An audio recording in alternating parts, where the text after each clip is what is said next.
pemo la musa elika ya mitema ya batwe biso tobelemi kolukayo wapya payo zali zambiranga nalelipe mingi anote nakobenga kayo oya. Est-ce que en Afrique, na Congo, il faut nécessairement qu'il y ait un mandat, un mandat, et là, on peut toujours avancer, juste rester au pouvoir pour le plaisir de pouvoir. Non, mais on a la politique qu'on fait, il faut tout ça la politique. Il faut aller analyser les choses. Tout ça, la politique, Teranzela, Mandaïlo, Téléméli Renders. Non, Téléméli Ramoutou-Boyete.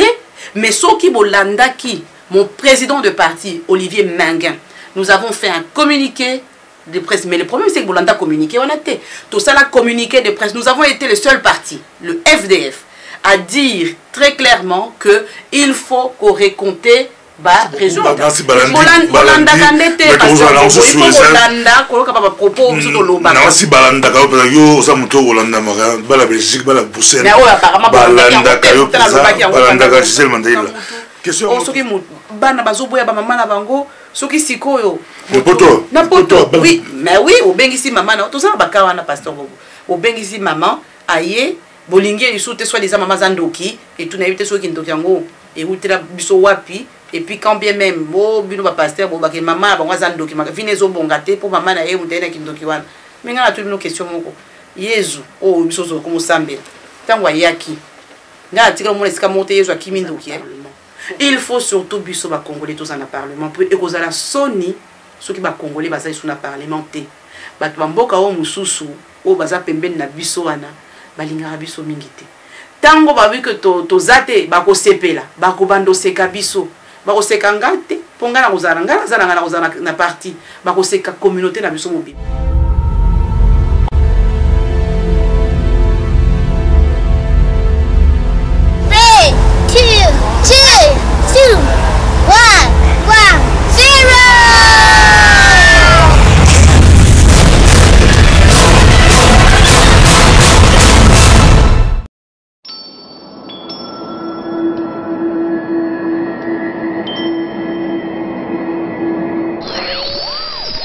Une grande journée printanière qui s'annonce au menu soleil, ciel qui se dégage. In het Brussels parlement hebben alle nieuwe parlementsleden ondertussen hun eed afgelegd. Un SMS qui annonce peut-être un nouvel emploi, c'est le nouvel outil d'Actiris. Bruxelles, ville aux multiples visages, capitale fédérale et européenne. À 2 pas de la Grand Place se situe le siège du Parlement bruxellois. Alors, la première interpellation d'actualité est... C'est en 1989 que Bruxelles est devenue une région à part entière. Désormais, les habitants des 19 communes bruxelloises peuvent faire entendre leur voix dans leur région. Après le travail en commission, chaque projet d'ordonnance... Balandi Amiko et Pasteur Bobo partout Bozali à travers le monde, Topesibilo, Mbote, quand tu vas dans les États-Unis, dans le Canada, dans l'Angleterre, tout là-bas en France, mais les autres zones sont dans la Belgique, dans la Bruxelles, tous les bino les lots awa, bien la kin pe bolanda rabiso, dans la kin bozana Mbote la bino, na Afrique le Mbashi partout Bozali. Les lots dans la Bruxelles, toza na tu as mis le mot pas à mon les pesa, mon à Bruxelles, Gisèle Mandaïla. Gisèle Mandaïla azali moto yaliboso, to moto moindo yaliboso na mboka Belgique au penza a émergea a comati ministre, a comati secrétaire d'État na mboka oyo. Tozanaï awa ezaki sur demande penza ya bana Bruxelles ba senga ki ba bibi pasteur Bobo oyamba batubele oyamba batubele mais yambela biso Gisèle Mandaïla. Tozanaï awa petro solola Mbote Gisèle Mandaïla. Mbote pasteur, Mbote Balandi. Bali Kolandao Mokemba n'allez plus qu'on rappelle que Ozali député à Bruxelles. En effet, nous sommes députés dans le Parlement à la région bruxelloise. Nous avons qui en effet secrétaire d'État dans la famille et dans la personne handicapée. Donc, Nancy Boyoki, Gisèle Mandaïla, Tozanaï Awa, mais quand on a l'impression Motomundo Liboso, moi la Monsi, Moto Liboso noir a prêté serment devant le roi comme ministre ou secrétaire d'État. Mais en fait, bon, d'abord, Zaki Sengo, puis vous n'avez pas quitté que Nomengai, secrétaire d'État, puis c'est Zaki na Grèce, on va nommer la voix de noces, puis Bengi Singa pour Bengi ça, donc on a Zonga Darda pour n'avoir prêté serment. C'est vrai que Zaki est impressionnant, et Zaki Sengo, et Sengo pour Nani, et Sengo pour Nangate, et Zaki Sengo pour na Moussala na Bandai Kosala, donc va combat, lutte, va travailler nanga acharné na quatre ya parti. Il y a un des salariés qui va nommer, donc c'est déjà pour reconnaître en tout cas Moussala na salarié qui en tant que non seulement membre et à parti, mais puis Moutoumouindou. Donc c'est pour la communauté, en gros, bateau balandenga, il y a dédié qui en tout cas ministère wana na bandekonanga ya communauté ya bato mwindu po ezali mbala liboso na Europe mobimba moto mwindu ya mwasi azala secrétaire d'État donc ezali esengo mpona biso ezali esengo mpona nga la famille nanga en tout cas mpona bacongolais nyonso tout en tout cas na mokili mobimba l'accès quand même que non toza bato mwindu mais bien que bamonaka biso lokola toza mayele mingi te mais quand même monnaie que non to l'accès bon ba reconnaître quand même que non bato mwindu baza bato ko bato nyonso baza mayele bakoki kosala musala ndenge singeli po ba komisa biso tina niveau à poste wana et puis après bino mona ki sali émulation ba juit to juit Sabuni Nyamko na Suède na maye komisa Maramayad na France et puis Cécile Kenge na Italie Tobira ay ozonga isuso moni que ça quand même esengo pona nini et puis ils ont permettre les lots atasoki naza sous député naza sous secrétaire d'État mais pour permettre lobby bana biso bato mususu ya d'origine différente beaucoup on peut comme on a poste wana na kata mboka donc moi c'est pour moi c'est une fierté parce que mutali boso na fongola kinzela en tout cas nazo espérer que nzela ne fonga mi pambate bato mususu ba na sima na biso pe ba kokoma tine sika ceux qui battu au bilan pour te dire que période on a pensa mandat la bilan et si là qui pour la élection Yves Le Terme qui comme formateur, il y a gouvernement, il y a il fallait remplacer Bilon. Mais comme crise et la Belgique, transition, les mais la pensa donc na ibonga na bokonzi on a beau mais que ce moulai pensa. Mais ça va tout niveau bilan na yo et ça qui ni ce bali condamnation aux gens qui postent à mon namboka oyo yo moko bilan et d'abord on a rappelé pour le ministère wana c'était pas facile hein.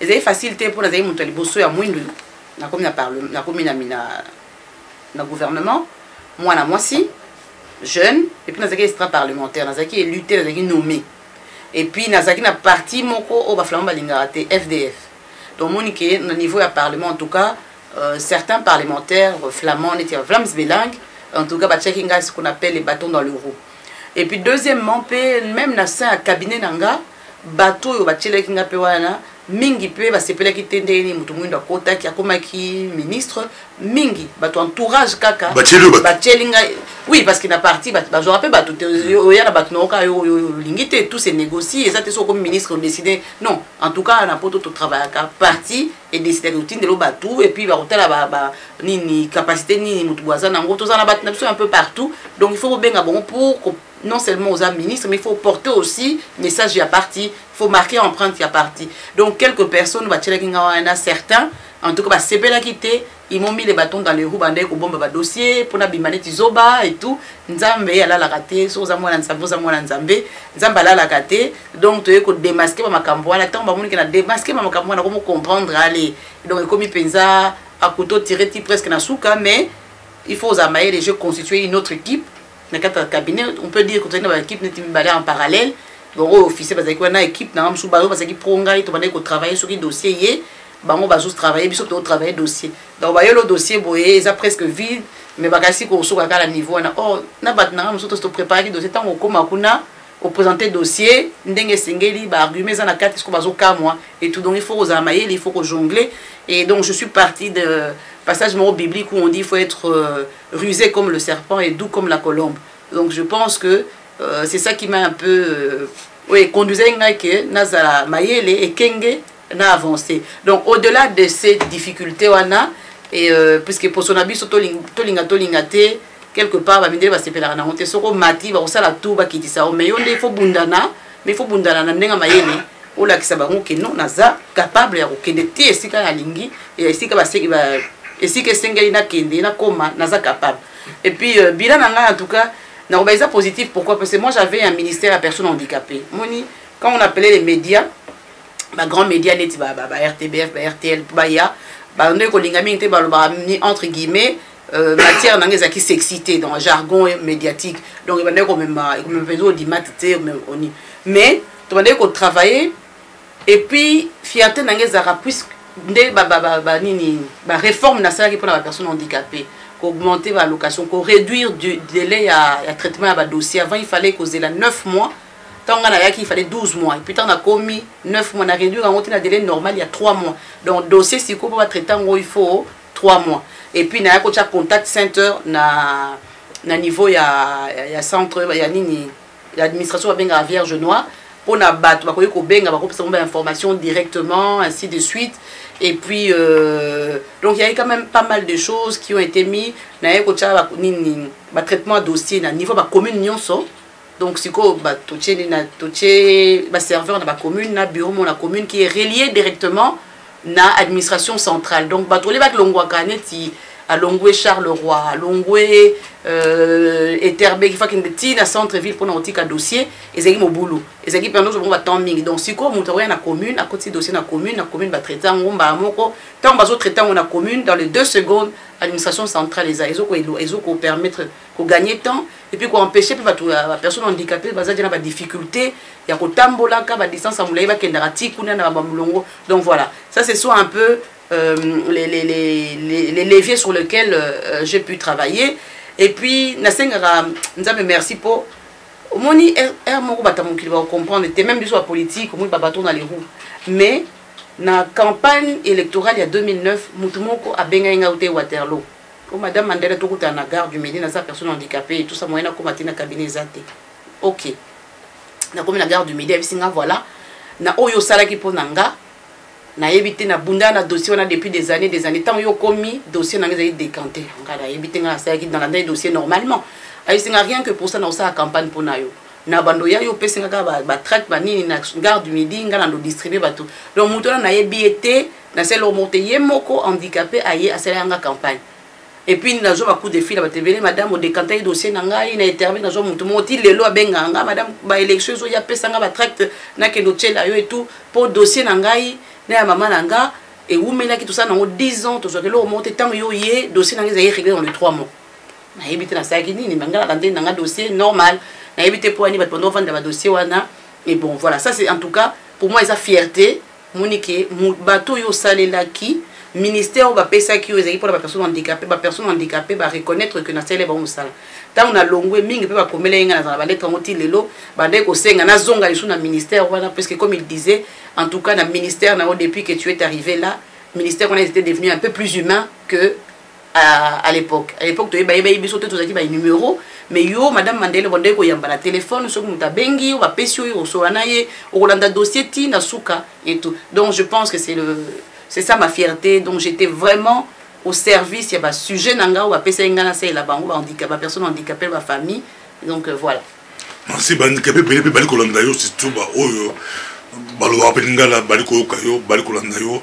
Côté on a bâtiment j'ai belé pesama sur yo qui ti le barigeta yo na côté tali ba handicapé.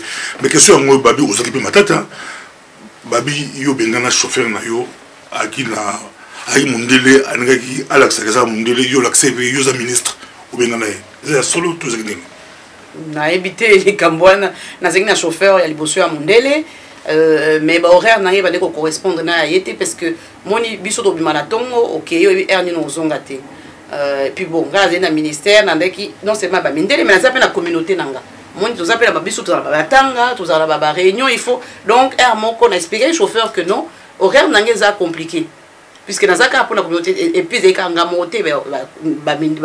ministre ming maire ba kendarati 2 h du matin yesu ko quelque part à Lyon voilà ça que le quoi ça mondele il faut ngaza mutu mwindu donc il faut assis à 18 h aujourd'hui ça chauffeur à ministre horaire est raté ou bien que ça na administration puis bon voilà tu auras une chose amiable comme vous avez malade oui non donc on a kokaté ba horaire wana vous êtes changer qui na ko joie chauffeur mususu chauffeur on a joie qui a souzi ya mutu mwindu na longola qui est pour ça qui va remarque mingi dernière fois pour la OSA qui pendant il y a tout le monde qui est pour na chauffeur normalement bino boyebi que chauffeur a comme melaté tout ça qui dès qu'il y a nouvelle na cabinet batu baye azomela amela presque quasi ya lef mobimba na miswa batu nde baye boyebi sanga madame la ministre ou qui ne quand même pas na chauffeur à langue na bengi na police na tuni à langue pensa langue mais non donc là na koye ko garder te plus na sina sala ka ba remarque 2-3 fois pour na makama masanga pour na makama reta pour na makama nini mukomususu na zina rencontre mo na boza na organiser qui chauffeur aye na été c'était un samedi on a yeba quitté donc j'ai dû prendre volant ngamoko tina ko makuna letana kitana luka place au garina ya babatu mon les a dit la première faute n'a pardonné deuxième n'a pas troisième on les a vraiment flagrant vous imaginez ce ko bakanginga chauffeur nanga ya mutu mwendo alangwe masanga na journée ngo sa ndeni donc zaki faute grave na longola mutu balongola mutu ka boyete zaki faute grave to pese ke indemnité na yendenga dalongwa ki zaki na ndenga normal ezami ko pasteur bobo tozana yo tole ko kende ezami tuna biano ba fandi penza bali kolanda biso diaspora mobimba pe bana Bruxelles nyoso question ngo to rotuna yo to moli mamoko avion bangi ba refoulé congolaise moko mon amboka député à Bruxelles Gisèle Mandaïla au téléméli yango penza ezakini Gisèle a se retrouvé l'avion yango bali ko refoulé pe congolaise yo des fois to kanisa ki ou batisu bakanisa ki o kumano mundele penza mais au moni mutumundo otomboki. Et je pense que ezali kambuté comme moni mutumundo otomboki moni mundele otomboki moni sokoza ndeba lobaka na français prix de droit de l'homme soko respectera dignité à mutu azala mutamukie azala domestique azala chauffeur azala ministre azala nani soko zo respecter mutu faut dans côté la humanité à mutu donc ngai pasteur Bobo je pense que oyebinga depuis kala na linga injustice té à partir du moment où soko injustice de salami na kotelema et ça c'est mon caractère ezali qualité peut-être défaut mais na moni en plus dans le cadre de qualité puisque na kokaraté na mona ba maltraiter moto donc tant na moni que bazo maltraiter moi na moi si jeune fille à muki azolela mawa donc nde ba kangi bazo maltraiter wala na kende ko négocier ba meka ko libérer nde ba kanga ki wana moni ka ba policier excès des ailes na racisme na kati donc malingité n'a expliqué bon que dans un parlementaire, dans un député, donc oh vous ça non seulement vous respecter loi et ça la maraté mais pour moi bébé air mondé ba policier ou bazara zélé ndé ba ça la donc longwa zonga et tout ça bon non moi discussion ba na kata avion na nautique a pété d'autant plus que moi na commune Micheline a bondelinga bisinga maman ko ke musika te pour awa ba bisinga question na zo continuer kolela ba bazo telema ba ko tchanga kusa na été so bébé likamba kusa ou ba bomela semira damu donc wana na manifestera pour na semira damu po azaki mutu munde ba bomaki na manifesta ki bonga tabino Moscou mwana mboka mwana mama nanga la congolaise bazo maltraiter ba sa ba tchai kuste donc ba ko bomaye peut-être na misu nanga donc na ngasa ni na vanda na tala ne boya presque manake matanga ou bien na saini non je pense que erwana il fallait ki mutu nyoso tout à telema aloba na bango stop makamone ko sala mate moni neto telema ki to bino e ko sala mate et puis nande ba kitsenga na avion na ba condition bo monaki ba makitina ba chaussettes manteau te veste te ka na maillot de corps et tout na komi na CP isusu ba policier ba betinga isusu et tout et puis ba kitina ba toana mususu tozaki na bango mais c'est quelque chose que je ne pouvais pas laisser.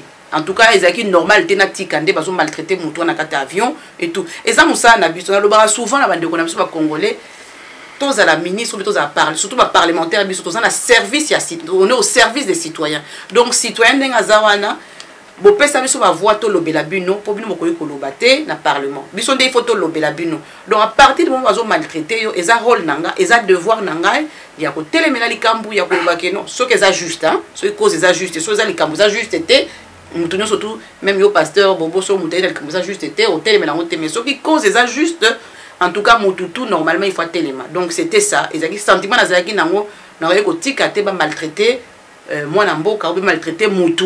Pour Nanini, au nom de quoi? On a tourné bon, au nom de quoi?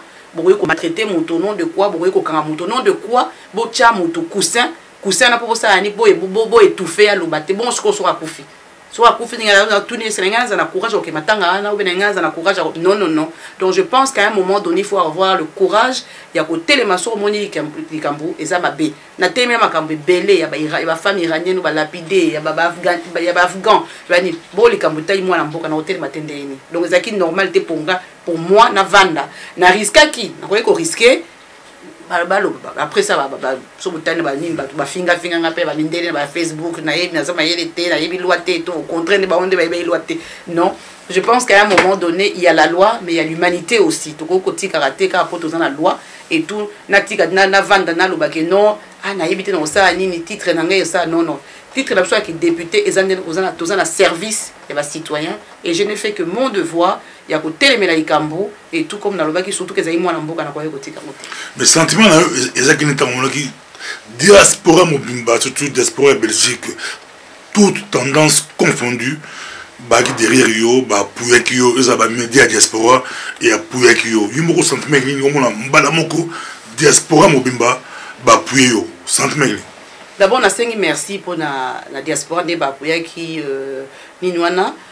Sentiment qui mitigé. En même temps, on a sepeli, on a la lingi.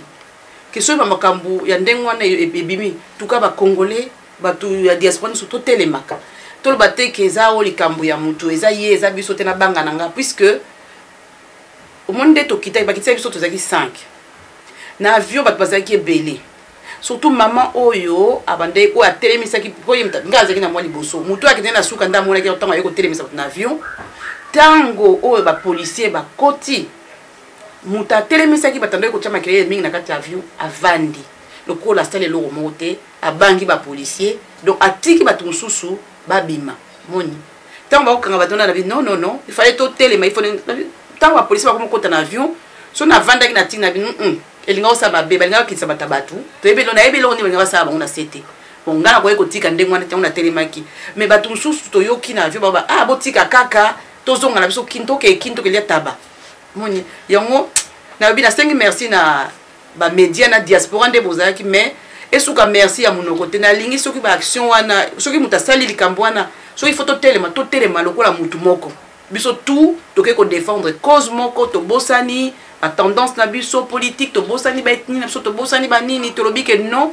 likambo était oyo basali boezel kama mwana mboka to telemelango to dénoncer ango. Pourquoi? Parce que biso na mboka poto to fonctionnera sous pression ya ba peuple. Donc ce peuple ba telemeli likambo wana po silité likambo ya ko refouler batu et silité likambo ya ko beta batu likambo ya racisme et silité. Alors moi ce que je fais na ko senga soki likambo to telemeli yango to ko mona ba autorité mais na ndenge ya calme na ndenge normal pour na ko la pression ko yebisa que non makambo wana il faut ici là Postiko nde batona bazozonga na ba condition nini bazozongela wapi est-ce que sort na bango na mboka soki bakei to yebi yango ou bien botiki bango ka ndengwa na bakei to yebi te sort na bango lobi ekozande ni non yango na il faut ko telemela mais na ndenga mayele telemeli yango to kebiso nyonso na bomoko to ke koloba likambu calmement toza d'accord te na makamwa ndenge salama parce que dedans nini ba policier nde bazobeta batu c'est du racisme et peu des aranakati et puis nandenge bozo kotinda batu kuna to vanda ngote to betaka maboko te mais na sengi merci mingi nande bo soutenir kinga mais na sengi no merci to continuer ko soutenir Micheline ndenga zakuna to continuer ko soutenir mais na prendre que bazon ça Micheline mais bon toujours bon dans les camarades tout nini kolanda dossier wana puisque dossier est moins compliqué on sait pas expliquer ici mais j'ai trouvé Gisèle Mandel a rebondé que Micheline a zonga mais toujours mais on a bien faut rebondir les camarades ndenge ya normal mon ezate ka to bondir les camarades Micheline boy toujours bondir les camarades ndenge normal na proposer ki bango moi j'ai un avocat avec qui je travaille pour le dossier ndenge wana na proposer qui va famille ya Micheline ba kutana avocat wana tozo tuna tozo landa et tout Mexico l'urgence c'est aller toyer banane Mexico ni Micheline azali poto yi ke Micheline na Congo toyer Mexico azate mama la bango na zoke na téléphone alors bien Mexico Micheline azate donc loko ezana il faut to bunda na toyer banane Micheline azali wapi na Congo et puis après on va peut continuer ko landa dans dossier au niveau auprès avocat ndandela puisque ba jargon musu biso de yebite ba avocat nde bayebaka mutu mutaza na métier na yete mais ngai nazo pousser avocat wana alanda dossier wana totala ndenge nini kosuka en tout cas toujours espérer je garde espoir que ekoyi ko aboutir na ndenga bien mais na yebite mais tokotika te tokotala là où il y a des failles là où makambo leka bien te soki toreza côté il y a office des étrangers mais tokolantela ngo soki ça réellement dossier ça bon et que toreza kuna au moment opportun tozo nga chino ba média tokobimisa ngo soki ça injustice bon soki ça normal tokotala pena mais je pense que soki ba makambo ndenge wana ekomi en tout cas longa na osenga na communauté totelemaka na ndenge ya bomoko ezala te o non pasteur Bobo mutalobi yango pona ni pasteur Bobo bien Gisèle pona ni te so ezali kambutali mutu totelemela ngo na koyepe ova nanga na lobi a bon na vai na bayebi na bonga te na leki na ngai na zana mission na ngai ya ba femme violée na kende kota na Bukavu wana et puis leki nango non mais à un moment donné il faut koyebaka qu'est-ce qu'on doit faire en tant que un citoyen, un élu du peuple, qu'est-ce qu'on doit faire? Et je pense que si c'est à recommencer, malgré Kunazwaki, malgré moi, mon poids, le Bukanaki, mais c'est normal, malgré Wana, ce qu'il faut na bandela na bandela. Ma question est belé. Ministre de l'Intérieur, c'est un policier, qui est à côté de lui, ou lui à côté de Rango, pour que policier qui refoulé bah tu seras pas si au santé sentiment est-ce que le ministre de l'Intérieur à côté de lui bah policier bah il a raison c'est pas porter aux plaintes il porter une plainte c'est comment non ministre de l'Intérieur je pense que ça comme ça naïe et puis bah policier wana il faut y bah policier ni bah loba qui a c'est le syndicat bah policier flamand j'insiste bien syndicat la police flamande ndé mutakende ko bah que non ministre à côté là qui nga pour nazaki franco dans un député francophone ce qui n'est pas juste ministre et intérieur à ça comme ça na et tant on va saisir y dans Likambouana à lobby azo ko mener enquête pour na ko vérifier qu'est-ce qui s'est réellement passé est-ce que madame Mandaï Lazaki na tort et muta provoqué kiango ou est-ce que ba policier ba sala qui excès des aides et tout mais soit dit en passant normalement ce qui ba bazar normal bazar juste normalement la police va condamnable même SN a condamnable pourquoi parce que à partir du moment et ça c'est le règlement intérieur à partir du moment où mutu moko mi balé na kata avion ba telemi pilote akoyi ko décoller te puisque ba telemi ba boyi ba baki donc protocole est sengi que sur mutata moko à lobby non normalement il faut pilote qui dit ça refouler puisque sécurité c'est ba tubé na avion ce qui moko aboya futa ticket na il faut aboya donc pilote wana ayaki na sima alobi pas question à redécoller à celle ba manœuvre na batu baza debout na kati avion ba hôtesse pe ya SN bazaki impoli ba mo pe ba tchaki ba baxer sous l'huile sur le feu et tout alors que zay musa na bangote ba bengi même pas ta sécurité à SN ba bengi ba policier ba koyi ko matana kati avion te soki sécurité à SN et puis bon ordre te ba yaki na liboso donc il y a déjà double faute na Kambouane moni donc ministre intérieur elle a fait son boulot je voudrais la saluer ici pour et la remercier pour na ndenga zo ki di objectivité na ya salaki enquête zo ko continuer nango ba elle qui est enquête en mi-parcours à 5 enquêtes mususu puisque ba interroger kaka ba policier na ba to SN biso ba interroger biso te donc moni enquête en ça déjà faux et ça déjà truqué ba si ba yokani mais en même temps moi j'ai porté plainte comme partie civile donc toujours les caméras aussi ça va prendre 1 an 2 ans 3 ans to landela ngoti na suka moi je suis coriace to landela ngoti na suka en tout cas er moko ba makamso za ndengo na ifestile donc lelo o lo non c'est comment dire so qui va policier ba betibino ou bien ni bo banga te o non policier non il faut avoir le courage à okenda likamwana tina suka so bo moni ke likambo o ko kayo moko te boye to ba média boye na ba média bo expliquer ba to landela ngo même si biso to ko landela ngo biso monter na nini to za na ba avocat to za na ba basala ba ko landela dossier wana to za na ba média to ko kotinga bino ba média ba bandosaka ba makili na makambo ngo et tout ça ba média congolais ba média bemindele pe bazali so likambo wana eza penza ba ko lobela ngo to mitika raté to lo baraté que non de toute façon il faut aboutir te bayebi que tout le monde a force de dire qu'il faut aboutir te et on va continuer à travailler dans cadre dans toute impunité mais il faut tout l'ande lango mais ngana olande la comme nanga ici là si toli ko continuer bali ko landa biso penza tozala Gisèle Mandaï là bana ya pousser bana la ken ba toutes les questions ngoyo to qu'est-ce qu'on a ba Italie ba enjeu électorale. Si tous en a eu dans le monde même, la Belgique, ils ont élection. L'Afrique est partout, partout, élection régionale, ils ont la Belgique. Na européenne, retour la banjeu la Mouzanine. Mais pour expliquer ce banjeu, il y a élection. Ben comme à chaque législature, banjeu, ils ont renouvelé Parlement, pour renouveler gouvernement pour ça a mandat à 5 ans. Et puis ce mandat n'est sili, tout bandeli sous en fonction de en fonction de misala pour recommencer gouvernement. C'est un jeu démocratique et ils ont permettre que va vendre le pouvoir atteindre tout le monde en Afrique, vendre le pouvoir 30 ans, 40 ans non. Ils ont permettre renouvellement, il y a des idées, il y a des esprits, il y a des makambo belé pour na mboka eko kokende na ndenge bien ça qui va tout bazala va retrouver moi bien-être na katel kamwana. Donc c'est important, il y a que voter et c'est important il y a que voter pour réélire ou bien élire les parlementaires ya sika ou bamoni ki bakoyi ko kambamboka lobby ndenge esengeli.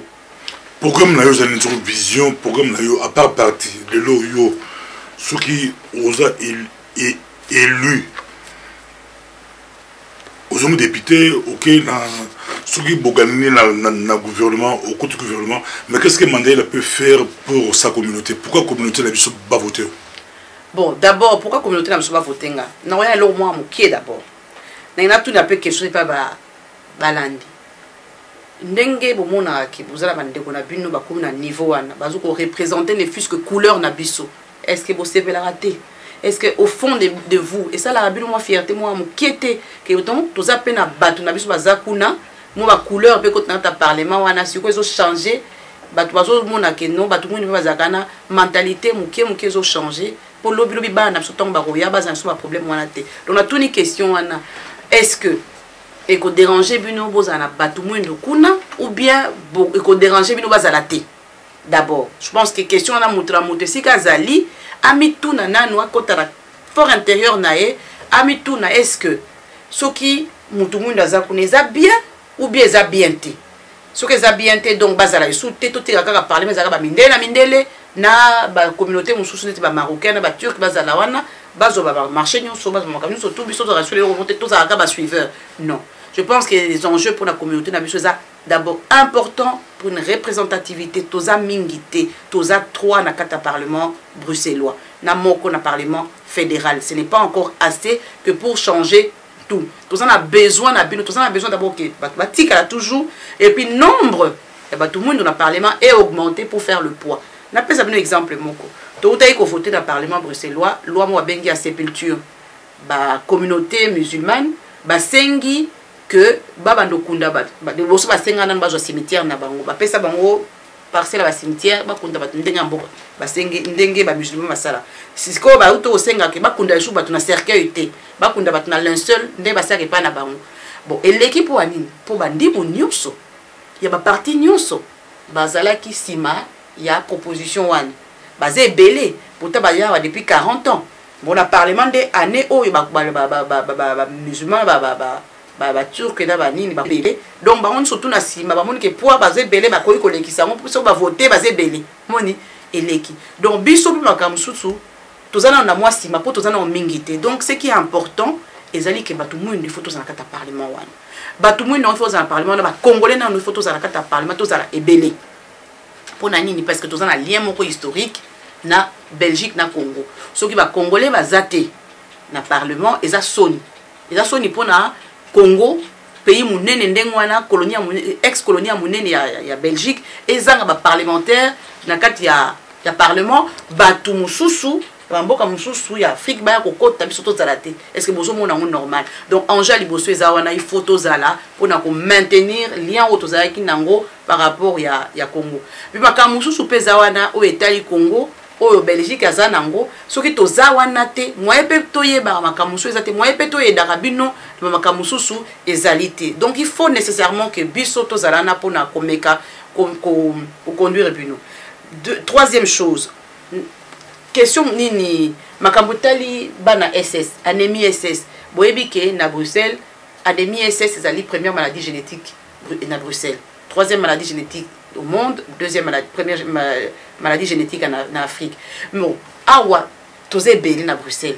ba maladi wana ezo to monde to ba naka ba sensibilisation za la raté to zo bota ba na musu ba za ba SS mais ba mindele ba yebi en côté quand j'ai interpellé pour la première fois dans le parlement ministre à santé comme bon scientifique à yebek en côté on avait drépanocytose mais madame Mandela c'est quoi c'est un nom barbare qu'est-ce que c'est au moins à force il y a quoi interpeller comme bakambona siko ba comme landelango donc interpellation musu sezali koya puisque na travaillé qui l'obina na parlement au lobarbin na parlement oui question à drépanocytose ba tout ba yeba comme benga madame drépanocytose pona nini ponga na telemeli likamba na SS wana moni er moko bande kona musu ba bela SS na période de crise akena urgence tant akena urgence wana on est dans la crise de salaka ça fait très mal azolela et loko soulagera bango za morphine bon ya yebi nzoto na ya yebi question na beli bo ba pesa nga morphine tant azo comme na urgence na pas wana azo senga bango morphine bango bazo tonga sengi morphine bango balobini na za drogué bako bengeli ba policier na sina basi ba benga na 2h du matin na garçon moko malheureusement c'est akufa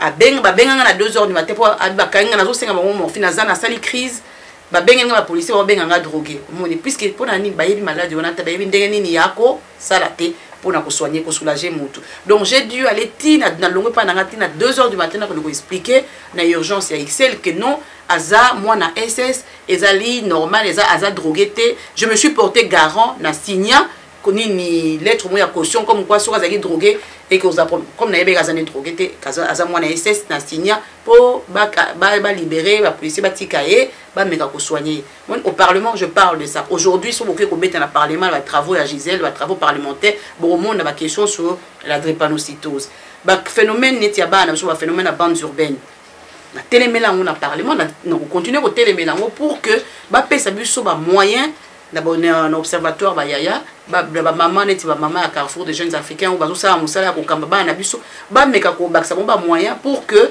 ba continuer ko aider les Cambouanes. Vieillissement à la population d'origine étrangère, c'est aussi une question que nous avons introduite. Toujours maintenant Mama Congo to continue le vieillissement. Mama Congo, est-ce que Gisèle Mandela représente à la société Congo? Est-ce que Bino Bolou thérapie pour l'emploi de Congo? Mais tu as une question, qu'est-ce que tu as dit que tu as pour la Congo? Position là yo ezali bato bayo kana balu ki ozalaka matata quand on côté politique te ozako défendre penza ozako toujours défendre ko défendre ça to ebio yo matata ba débat politique toujours on a côté opposition pour l'opposition ozako défendre Congo la biso Congo mais de l'eau to éviter balu ko landa yo et puis question par rapport à troisième mandat à Kabila, quelle est votre position? Gisèle Mandela, est-ce que vous êtes d'accord pour la troisième mandat de la Congo? Pasteur Bobo, il y a une question à 2 francs. Et c'est impossible, nous sommes d'accord pour la troisième mandat à Kabila. Jamais, jamais, au grand jamais. Mandat ezali, baba qui na constitution 2 mandats. Moi je suis une femme politique, na sara politique en zela, na sara politique ya solo. Je suis une femme politique, constitution lobby 2 mandats. Eza 2 mandats. Dernier mandat pour Webi Ndene les kaki, il y a des difficultés. Mandat, tu as président des faits, parce que légitimité, tu évité, puisque vu qu'il n'y a pas eu transparence dans l'élection et tout, il n'y avait pas de légitimité, mais c'était un président des faits. Je suis une femme politique. Bon, c'est vrai que n'a pas de pression ou un citoyen, nous ne pouvons pas avoir le même langage quand tu es une femme responsable politique, n'a un simple citoyen. Le langage doit être différent, ce qui est logique. Non. Comme député, comme c'est la même chose dans le cadre, il y a langage dans le cadre, il y a la défense à dossier. Donc nous traitons les dossiers, le fond reste le même, mais la manière dont tu défends un dossier est différée, na yo muta média, na citoyen, na muta parlement, na muta gouvernement. Vous allez voir qu'il y a 4 langages, mais le fond reste le même. Donc aujourd'hui, jamais le Congo est otage, il y a mutumon côté pour Ekoma. Une république bananière ou un royaume. Non, non, non. Constitution lobby 2 mandats, c'est 2 mandats, un point et un trait. À partir du moment où lobby est commis 3 mandats, alors j'espère que les Congolais, les mélanges, surtout les Congolais à Congo, les mélanges, non pas question, il ne faut pas 3e mandat. Il faut 2 mandats. Obama, président du monde, presque. Il a 2 mandats kotika. Alors, vous voyez bien que le pouvoir, il y a États-Unis, il y a Obama, donc il y a donc il n'y a pas de pouvoir à CP. Mais ayebi ka kotika ngo au bout de 2 ans, ça mandat na asuka. Pourquoi est-ce que en Afrique, na Congo, il faut nécessairement ba kendaratina ba mandat, ba changeaka ba mandat et là au moins peut tozo mona ezo avancer juste rester au pouvoir pour le plaisir de pouvoir. Non. On reste, si on est un bon homme politique, vous voyez que la constitution est lobby boy, parce que nous, en tant qu'homme politique, nous nous basons sur la loi. Nous nous basons sur la constitution, nous nous basons sur les lois, sur les propositions. Et la constitution dit aujourd'hui au Congo, c'est 2 mandats. C'est 2 mandats. Et je suis intransigeant sur ça. Je dis qu'on ne peut pas prendre, le Congo ne peut pas être l'otage. Il y a une seule personne ou il y a un seul groupe qui doit décider de l'avenir du Congo. Non. Il faut laisser la démocratie se pratiquer. Et sur ça, je suis intransigeant. J'ai toujours été intransigeant sur le dossier à Congo. Je pense qu'il y a eu une incompréhension parce que, comme je venais d'expliquer, sur le fond, nous partageons, mais sur les méthodes, je ne suis pas d'accord sur les méthodes parfois appliquées. Toujours la méthode pour battre parce que vous avez demandé là abandonner le maman qui toque au quartier. Na quartier mais tous nos alliés yangoyo. Obi, vous êtes d'accord mais 2011 Didier Renders aux alliés petit confiance à Louis Michel ou à parti moko à sa déclaration moko où il peut ça congolais kanda ya kosakanate à l'ordre d'arrivée à bandé li kotanga et ko changer la montée mais tout le monde a dit que mandaïla hôtel la Renders au ko bandi comme ah mais non attendez c'est ça non mais on a la politique qu'on fait il faut tout ça la politique. Il faut aller analyser les choses. Tout ça, la politique, Teranzela, Mandaïl, au Téléméli Renders. Non, Téléméli Ramoutou-Boyete. Mais Soki Bolanda, qui, mon président de parti, Olivier Menguin, nous avons fait un communiqué de presse. Mais le problème, c'est que Bolanda communiqué, on a été. Tout ça, la communiqué de presse. Nous avons été le seul parti, le FDF, à dire très clairement qu'il faut qu'on récompte bas résultat. Et je l'ai dit, vieux Mitch, à quoi témoigner en voilà. Si, vieux Mitch, Tolobaki que non, Bayaki, Olivier Menguin, tout ça là qui déclaration suite, Tolobaki que non. Et moi-même, je l'ai dit dans les cas de la radio Air Libre, dans les cas de panique, dans le que non, on doit récompter les résultats. Malheureusement, on a que non, pas question qu'on récompte les résultats. Non, je vous ai dit, je suis une femme politique, une vraie. Tango, Balobi que non, élection, contester. Quand on conteste, qu'est-ce qu'on fait? Partout dans le monde entier, on a vu, tant qu'il y a Al Gore, na Bush. Tant qu'il y a l'élection en Floride, et ça juste qu'est-ce qu'on avait dit? Est-ce qu'on a dit qu'on a annulé les résultats? Nini, to récompté. Tant qu'on récompté, Al Gore, Yemoko a décidé que non, pour le bien de l'État Atiki. Mais on a tout, partout, que non, il faut qu'on récompte. Moi, j'ai demandé à ce qu'on récompte. Parce que Nazaraki n'a quinté. Nazaraki ni observatrice. Donc pour moi, à partir du moment où tout le monde a contesté, à partir du moment où parti ou bien électeur, candidat a lobby que non, élection a truqué, il faut récompter. Ce qui maintenant il s'avère que ce qu'on avait dit, s'il s'avère un comptage, où il y a Bima bien, il y a aujourd'hui une présidence. C'est pour ça que j'ai toujours dit, pour moi, ces élections-là n'ont pas été légitimes. Élection, la présidence, il y a Kabila, les alliés présidence des fêtes. Parce que, au bout du compte, on a déclaré qu'il était président. Mais la légitimité n'y est pas. La légitimité n'y est pas parce que, à partir du moment où il y a une contestation et qu'on n'a pas récolté les résultats, donc pour moi, c'est un président des fêtes. C'est tout. Et on travaille avec, c'est un président des fêtes, c'est comme ça. Mais nous, on a été les seuls. Olivier Menguin, la tribune, parce que moi je ne suis pas au fédéral. Olivier Menguin, la tribune, il y a Parlement, a demandé qu'on récompte les résultats. Et communiquer, on a sur Bolingi, pasteur Bobo, que nous tournons à M. Menguin, nous avons le président de FDF l'a très clairement dit, et on a travaillé ensemble, c'est moi qui lui ai donné les éléments et les informations. Moi-même, j'ai dit qu'il fallait récompter les résultats. Tant qu'on ne récomptait pas les résultats, ces élections-là n'étaient pas transparentes. On l'a dit, et je l'ai dit, et je le dis clairement aujourd'hui. Je mets ma tête à prix. Lobby. On a eu touché FDF, mais nous avons MR. Mais non, mais attends, moi mais attendez, non. Mais pasteur Bobo, où on fait de la politique, de la vraie, où on ne fait pas de la politique, où on fait n'importe quoi. Tout ça, là où ils étaient. Nous sommes, il y a des institutions où il faut aller le dire. Il y a des tribunes, il faut aller le dire. Il y a un communiqué de presse qui est passé dans les médias. Et l'équipe, dans la Libre Belgique, et l'équipe, a dit, Tolobi très clairement que non, il faut te recompter. Toquer na Parlement. To lobby bien à Parlement qu'il faut recompter. Nous sommes encore ensemble avec le MR. On est encore ensemble. Mais nous, on a toujours eu le courage et on est des hommes et des femmes de conviction et de paroles. La conviction, que non, to lobby que non. Les résultats, il faut recompter.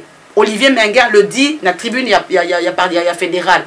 Mais il a dit, bon, si on qui la majorité, PS, CDH, MR, Balingi te balobi que non, on va continuer à soutenir. Alors, qu'est-ce que vous voulez qu'on le fasse? Mais nous l'avons dénoncé. Bon, Bino a beau dénoncer, qui est-ce que Makambo change qui? Pas nécessairement. Mandaï Laza FDF. Rien à voir avec MR. Mandaï Laza FDF. En 2011, le FDF, bien que tout ça, un mouvement libéraux, MR, dans FDF, sur ces points-là, nous n'avons pas été d'accord avec les libéraux. Nous avons dit qu'il fallait recompter les résultats, il fallait de la transparence. C'est pour cela que tu n'entendras jamais au FDF dire que le président Kabila, c'est un président légitime. Nous disons que c'est un président des faits. Des faits parce que, devant la fête, on n'a pas le choix, c'était comme ça. Mais pour nous, il n'y a pas de légitimité puisque ces élections n'ont pas été faites dans la transparence. Nous l'avons dit et je le dis aujourd'hui avec fermeté. Non, le FDF a toujours dit que les élections n'étaient pas transparentes, on l'avait dit. Mais le problème, c'est que quelque part, vous prenez seulement ce que parce que puisqu'on était ensemble, c'est nécessairement ça. Mais non, ça ne fonctionne pas comme ça. Dans un mouvement, il y a des divergences d'opinion. Il y a des divergences d'idées et des divergences de propositions. Non, non, que Mengue, comme chef de file, a taclé MR. Mais Bino président de la nation a taclé MR Mingte. Mais non, non. Moi, je suis parlementaire à la région. Moi, quand il y a des choses, c'est par la voix de mon président de parti qui doit dire les choses. Mon président de parti, au salle des réunions, tout le monde est congolais. Pour expliquer, ok, Azui, il prend la température, il dit je vais faire un communiqué, à ça il communiqué, à quel parlement, à lobby que non, élection on a et ça a été. Bon, moi je ne suis pas au parlement fédéral. Bolingna ça a dit, n'a qu'un parlement fédéral, n'a qu'un Rolobango. Moi je l'ai dit là où je devais le dire. Dans nos radios, na radio Panique, na Lobakiango, na radio Air Libre, na Lobakiango, je l'ai dit là où na débat et tout ça, je l'ai dit. Et c'est mon président de parti qui devait... On respectait le président parti. Si on s'est rendu au président parti... Mais non, non, pas du tout, puisqu'on était dans la même engagement. Je ne peux pas, moi, aller plaider au Parlement fédéral, parce que je ne suis pas membre du Parlement fédéral. Donc, il n'y a que les parlementaires fédéraux qui peuvent le dire. Au Parlement de la région de Bruxelles-Capitale, on ne traite pas des questions des affaires étrangères. Donc, je ne peux pas le dire là-bas. Mais les médias qui m'ont interrogé, je l'avais dit sur la capitale, radio RTBF, où quand on m'a interrogé dans le bagage que non, ce ne sont pas les élections transparentes. Merci beaucoup. Merci Balandi.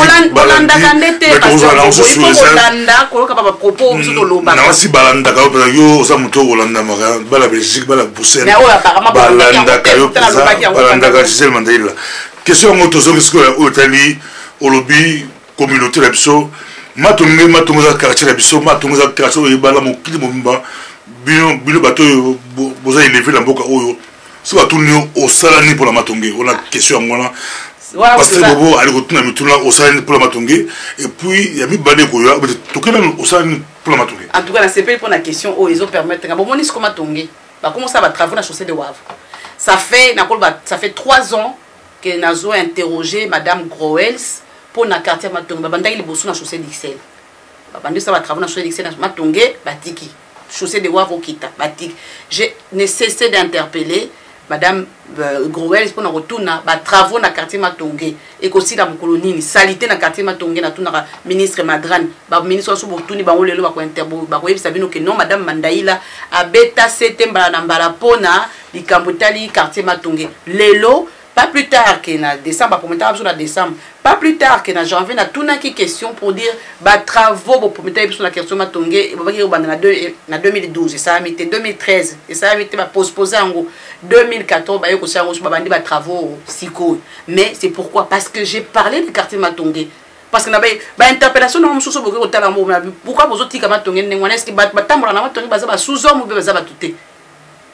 et tout et pour ça carton mo ezo ko générer bon ba impôt ba bazo futa eza quartier mo axe mo commerçante c'est ça quartier mo eza rassure ba ataka ba tupa pamba te na matonge et tout bo subo ki ono ba attaquer ba mundela leki ko ba yibisa ki na non et c'est un quartier nini ça très bien il faut qu'on revitaliser en gros ko bongisa quartier wana puisque tout sto lembi ba dusu ba nini na za na ba photo so bolingi na ko la ba photo na bandai ko nakanga na nini so na leki na matonge tant on a parlé na dakisi ministre nini ezaboy bon ndeni ni bozo tika matonge ndengona siko bo moni ki ba travaux ba ndo ça na matonge donc moi je suis fier de mon travail au parlement si je n'y étais pas na éviter mukoni ni chaussée de voir na biso ba bongisa ngo mais le loi bandi je suis fier parce que c'est le fruit de mon travail.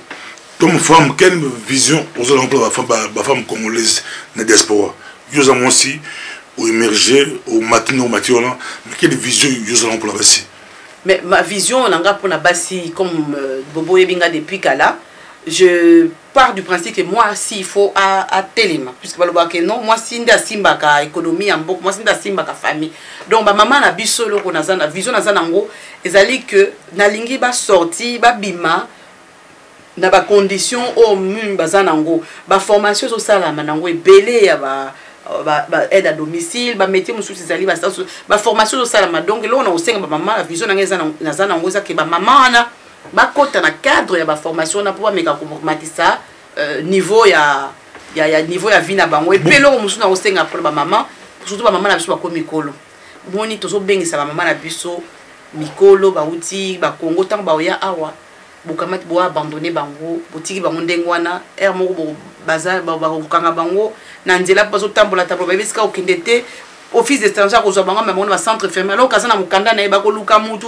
o soki bana bazo boya ba mama na bango soki sikoyo na poto oui mais oui obengisi mama na to ça ba kawana pasteur bobo obengisi maman aye bolingi isute soit les mamas zandoki et tout na éviter soki ndoki yango et utela biso wapi et puis quand bien même bo bino ba pasteur bo ba ke mama bango zandoki ma vine zo bongate pour mama na ye mutena kindoki wana minga na tout question moko yezu o biso zo ko musambe tangwa yaki nga atika mo esika monte yezu akimindoki au contraire yezu tangwa yaki et loko so ba bible mutu azana démon ba lo ba na bible il a chassé les démons tanga bimisi démon na nzoto a mutu mutabiki mon mais alors été que mutu azana ndoki na tikiye na bangi mais non yezu parce que ils ont pasteur toute la culture non ils appellent pas pasteur puisque maman lo so la qui ne pasteur a bisi moi na e ki yem tazandoki moni ils appellent culture ils appellent pasteur mususu pe bazo ko baby ça peut ma famille bino ba pasteur boté na rappel entre bino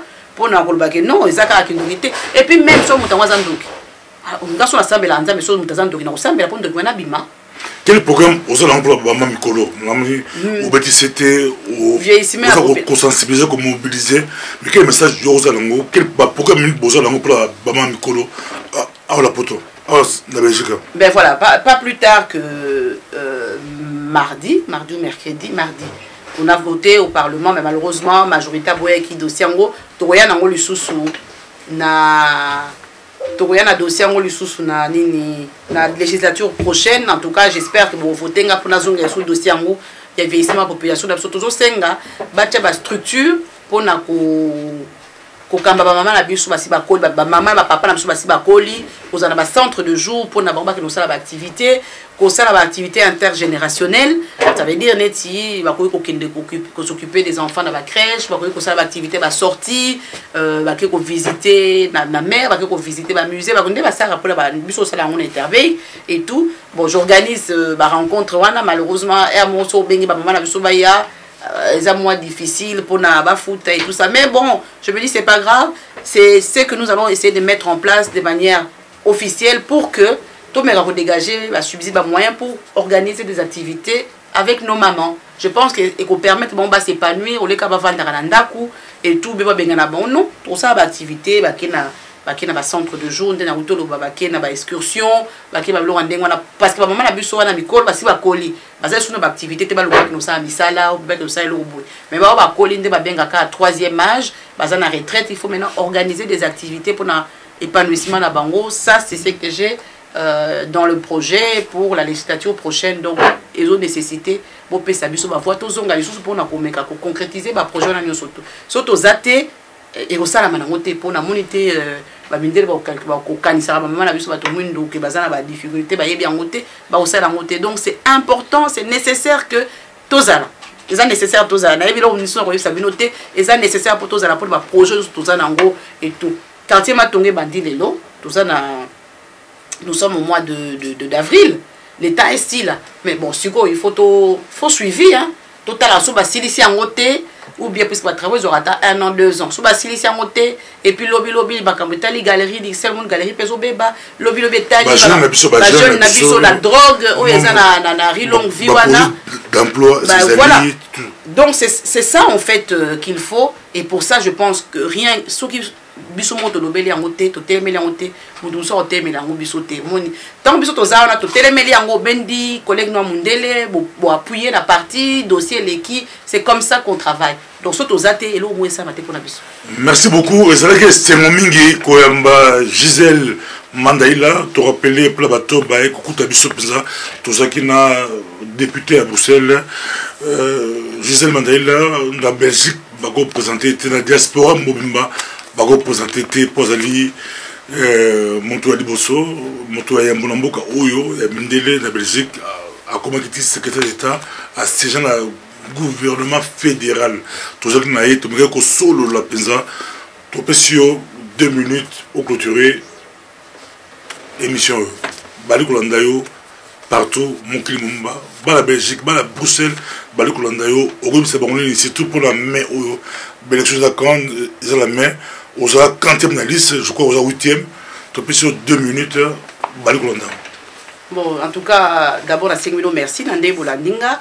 J'espère que Nandé est sur la macaron, surtout, vous retirez quand même à tel mot positif, dans le tout ça là qui, autre ça là. Naïvi que souvent, vous avez dit que non, tous à la gâté, vous avez rabisso mingité et tout. Je ne cesse de répéter que non, tant que vous avez rabisso tout ça là, de l'autre côté. Ceux qui ont toujours na binonet na matanga à tout moment ou bien na café et en introsa musala o tozo bundela bino moni tant na tozo bunda na bundela te au pasteur bobo mutumoro na bundela likamota li communauté il faut ko étudier dossier il faut ko analyser ngo il faut tant aucun na tribune à parlement au télémeli ngo o yena ba chiffre o yena ba élément o yebike ah oui tant ba yoki ba bien en effet azo sa musala na dossier wana ezanet likababa na SS ezali kamoko c'est bon et tout ministre okindoluka tiens ba chiffre le bac c'est à solo et tout donc il faut préparer le dossier one donc er moko so moni biso na binoté vous pardonnez biso po eza que tout ça ça eza que lingi eza que er peut-être bino bozana likambu nga er wana naza na parlement nazo défendre dossier ou bien nazo étudier dossier na ba collaborateur ou bien naza na réunion à partie et tout donc ndeto ba mutomne sika nae biso zo bundira bino na likolo bino bo meka ko comprendre biso bo meka ko zala indulgent na biso bo pardonner biso so bo moni biso tout le temps mais dans le cœur, nous sommes avec vous. Pendant que Bino vous allez na terrain. Et là, on a le 25 mai, il a jour avec l'élection. C'est important. Il faut, il faut battre le dans le Parlement. Il faut surtout biso ba Congolais dans le Parlement. Et que la Sony, ceux qui ba Congolais basé sur le Parlement. Battu mboka o mususu o baza pembeni na biso wana balingaka biso mingi te. Tango babi que to zate bako sepela bako bando seka biso bako seka ngate ponga na kozala na parti bako seka communauté na biso mobimba.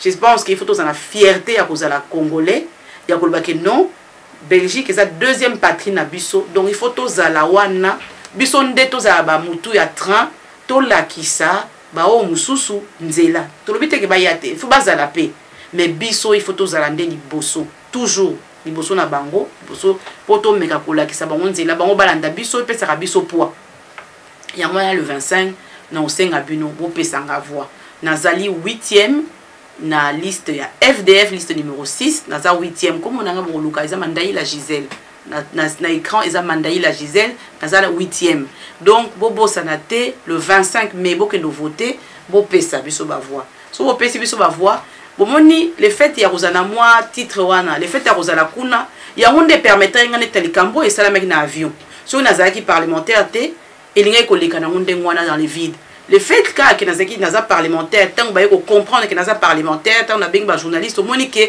et sali makelele mais so eza ba o mususu ba kitay bango les 5 autres femmes moni on en a pas parlé ceux qui n'ont parlementaire et les gens les canaux vides ba dossier ba refoulement au na ba ya ba qui racisme là on dit ba bêta ba vieux policier et les gens les canaux mais le fait nazakuna le fait nazali parlementaire moi titre wana et ça là qui ba makamususu et ko les kaka ndengona tete ko bimisa kango et puis bango peut comprendre que ah non batu mususu baza batu mwini ba congolais baza na to toucher bango peut sauter pour baza na batu na bango kuna la parlement baza ko représenter bango parce que na sûr que lobby bateau ba kozala refoulé net na ba avion SN na ba kosala ngona ndenge o basala ki ma Micheline te ba kosala ngo peut-être avec respect avec dignité et tout mais monique soto zate ah ba de toute façon muta kolobela bango azate to ça autolingi donc na éviter so bolingi nini pour avenir na biso ba congolais awa avenir surtout ya ba na biso ba congolais awa na ba misala na ba nini ko lutte contre le racisme et zo mata donc soto zate et za mobulu ya on a sengi bino. En tout cas, pour pesa nga ba voix, pour pesa biso ba voix, pour to continuer ko représenter bino kuna même si to kuta raté tous les jours mais au moins boye ba que to za kuna na parlement. En tout cas, merci déjà d'avance pour na que na bino to gagner. Merci Nancy Zagil Lobassou quoi, tout ce que là, merci.